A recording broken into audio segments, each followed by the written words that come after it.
I'm Cody. I'm Garrett. And we are the Bourbon Nerds.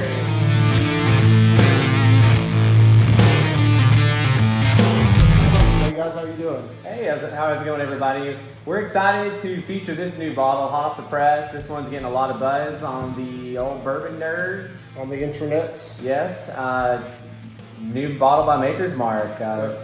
It's a 2025 release, Star Hill Farm. It is 51% soft red winter wheat, 27% malted soft red winter wheat, and 22% malted barley. It's an American wheat whiskey, 57.35 alcohol, which is 114.7 proof. It's a 750 milliliter, and the MSRP is around $100.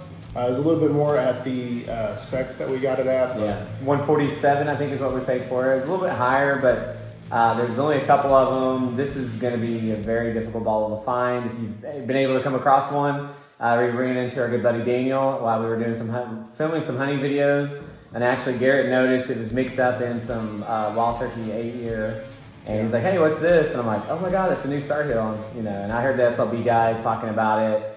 I'm sure it's already been reviewed. I've been really busy getting prepared. Today's my birthday, so happy birthday, Cody! Everyone say happy birthday. I appreciate that. Spam the chat. Spam the chat. I know. I wanted to try this great bottle. As you can see, Garrett's already got into this guy, but I have not had anything on this bottle yet. So he's gave me some flavor notes, but we're gonna give you our honest opinion. One of the first things you'll notice, and actually when I opened this, I dropped it, is feel the cork. It's got some heft to it for sure. You could hurt somebody with that. Yeah. So this is a really interesting bottle that they have here because it's just 100% wheat. It's actually, I think, two different blends that are put together. It's like it's really interesting for sure. It's a unique kind of thing that Makers is starting to do. So it's really cool seeing new things that distilleries are trying out because, it kind of gets, same old, like Buffalo Trace. They're going to release the same old thing every year. And not that it's boring, but it's like, it is exciting to see some new things. And so Maker's Mark released this year, and they had the cellar age the last couple of years. Do we know the age statement? Or there's not an age statement? I read online that it's a blend of like 7 to 8 years. Okay. So a decent little age. I mean, it's got a nice color for a 7 to 8 year blend for sure. I mean, it like looking at which we have the cellar age over here, like looking at them, they're pretty comparable as far as from a color perspective. So. I don't know, but on the nose, getting dark berries, almost like a plum. Yeah, but not like a plum, I don't know. Maybe you said blackberry, and then toffee. I think it's toffee honey. Yeah, definitely a lot of honey, a honey color. Yeah. It's very dark, super sweet, dark sweetness. It smells outstanding. It's got a great nose. This is definitely one of the better noses I've had. People want older makers. Cellar Age instantly became one of my favorite bottles the first time I tried it. I was a little, we talk about this, some people have different palates, all that, but the Bourbon Junkies were like, we're not a big fan of the 2024. We got one. I'm like, oh my God, this bottle's phenomenal. Oh, it's so good. Like mine was almost done. And maybe they had a bad bottle. Maybe, I don't know. I'm not sure, but we love it. It's instantly become one of my favorites. The best makers I've ever had. So I'm excited. All right, down the hatchet. Salute. Oh yeah. Holy cow. A lot of sweetness for sure. Yeah, that's a. I almost got like a bananas Foster on that first one. It's weird. I don't know why. That's a unique pour. There's a lot going on there in a good way. Yeah, like I was telling Cody, I tried this the other night. I said this is one of the most unique bottles I've ever tried before. Like I've never tried anything like it, and I think that's because it's of the 100% wheat. But man, it is.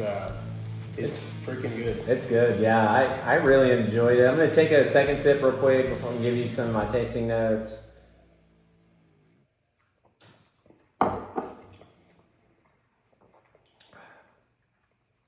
That time I get, like I said, like almost like a berry cobbler of some kind. Yeah. Kind of got like that sugar kind of sprinkle on top. Yeah, I get... I see what you're saying. That real sweetness, confectional sugar, like vanilla kind of. Definitely a lot of sugar behind it. But it's not like overly sweet, like a finished, like a Rio or something would be. It's definitely a good amount because it's got a good amount of sweetness along with a good amount of bang. Yeah. You know what I mean? And it's got a lot of complexity for just being like 100% wheat whiskey. So Yeah, it kind of turns into like a dark caramel. Is that what I'm getting? okay, yeah. Like a really dark caramel, like.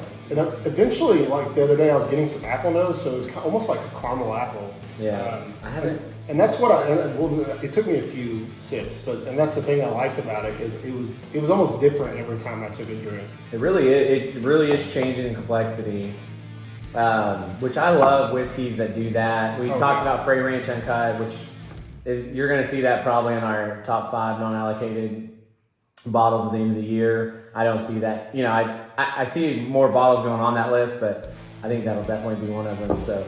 This is really good. Like definitely getting the still the dark fruit note. It's something different than a blackberry, but it has like a kind of blackberry and probably like, thinking of something. But some kind of dark fruit, you know. Yeah. I was just kind of throwing things out there that I get some flavors kind of mixed up with other things sometimes. So it's sometimes harder for me to pick out certain things, especially with so many different things going on with this. Yeah. You know, I think there's a lot of different things you can get. It's super like oily and syrupy. Mm-hmm. Like it's really rich. The finish is a little lax on it, but I've been a big critic of the finish. It's not bad. It's just I would have liked it to linger a little bit more. It's a little drying. You get a little bit of the oak presence towards the back end, but I mean it's through and through a really unique experience. This is the kind of products that we want to see from companies like Makers. And Garrett's become a rye fan lately, and we don't want to make a 2-hour video on this, but it's a really good bottle. I recommend it. I wouldn't overpay for this. Like we paid $140-ish for it, which was a little high, but we got it at Specs. Specs is usually reasonable, but I wouldn't pay any more than that. I think this is a really good bottle to pick up. If you like the darker notes, you like the syrupy. I'm not getting a maple note, but it's got like it's like caramel, syrupy, dark fruit. Almost kind of like a creme brulee. Yeah, kind of in some degree. Like burnt sugar and like the custard. Yeah, I think that's a really good.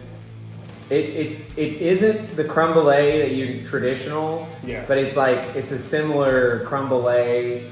Like if you put caramel on top of creme brulee and then burnt the sugar, it kind of reminds me of that. It's the best way because I eat a lot. Creme brulee is one of my favorite desserts, but it's really good. So, but then you get that berry. You get it's just it's now the true test is, because this is by far not even close. This is actually my birthday pour today. I looked in my closet and I was like, you know what? I want some cellar aged. So let's put them side by side. Yeah, we'll put them side by side. So they're brothers or cousins or something, are. you know? All right. This is a 24 cellar aged. This is a 59.65 alcohol, NOAA 19.3, so pretty similar proofs. This is a 15% whiskey aged 12 years and 85% whiskey aged 13 years. I don't have the exact, I'm sure it's just your basic Maker's mash bill.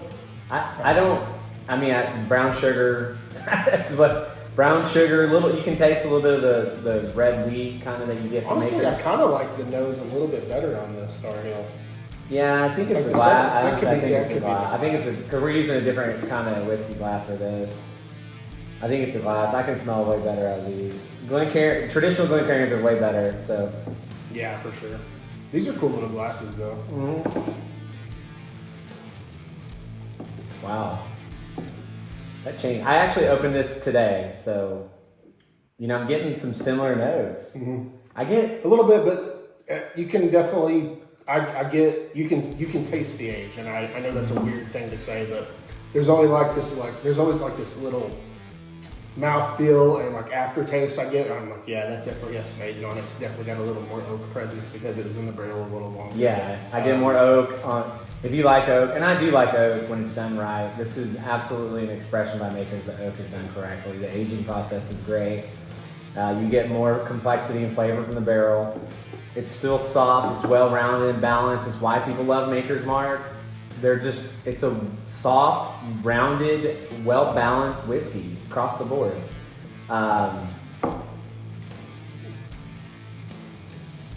And then also the other difference from this is like you can really pick out the flavors in the cellar age.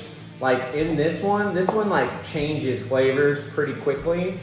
So you're kind of like, and it leaves you guessing, which is fun, and it's still a really good bottle. This is not going to replace the Maker's Mark Cellar Age. No, there should be a cellar age release this year. Yeah, I think this is just a brand new, and it's going to be an inaugural thing. They only made 30,000 of these this year, which is kind of surprising because I think that's right around how many Russell's like 15s were. Yeah, and these are 250-ish, 350 secondary.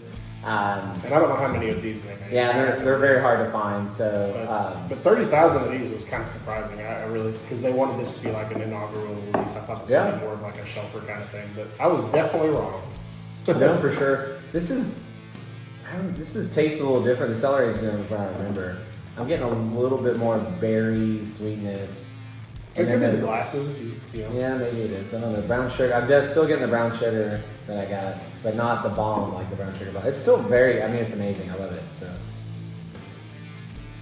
All right. Well, we recommend this new Star Hill bottle. I think it's excellent. Like I said, don't overpay. Like if you want to trade for it, sure, but don't go out and pay $400. Like honestly, I'm sitting here like, man, if there's another one on the shelf for $140, I don't know. It's kind of tough because I'm one of those, but I'm different. You know, I'm one of those guys that like I have one, I'm good. I don't have to have a backup. So I'm probably not the guy to ask on if we should back it up. But it's definitely a great bottle, and I'm gonna enjoy it very much. I'll be really sad when it's gone. So. I am the backup guy, and I probably wouldn't get a backup, but I do recommend having one in your shelf. I think it's a really good bottle. I think it's a unique experience, and I think it's a really good expression. And it's the batch one, you know. Yeah, and it's batch one, and it definitely changes flavors. It's complex. You know, I probably need a little bit more time with it. We don't want to make this video too much longer, but I thought it'd be good to show you guys a side-by-side comparison between what we believe is by far the best Maker's product. And Maker's is making some great stuff. They do a lot of great things. They've got great value. They've got good higher-end stuff.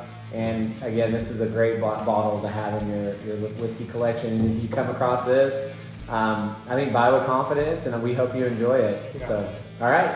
Well, I'm Cody. I'm Garrett. And we are the Bourbon Nerds. Thank you guys for tuning in. Like, subscribe, comment, and we'll see you. Yeah, comment. I'll answer. I've answered every single comment that we've had, so I have no problem. Just please don't comment about where Austin is located in Texas. Yeah. That upsets him. Yeah. But any of that. We appreciate you guys. Have a great day. Thank you so much.